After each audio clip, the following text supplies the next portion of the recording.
السلام علیکم دوستو، ہم آئے ہیں سوال و جواب کی ویڈیو کے ساتھ۔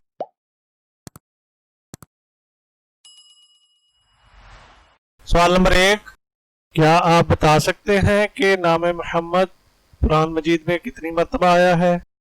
جواب 4 مرتبہ۔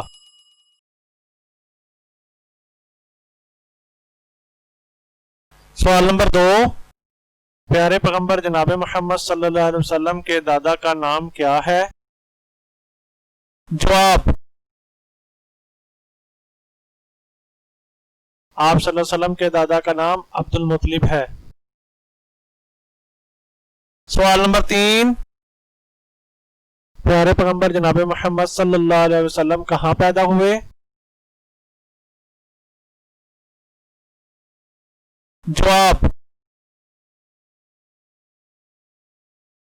آپ صلی اللہ علیہ وسلم مکہ مکرمہ میں پیدا ہوئے۔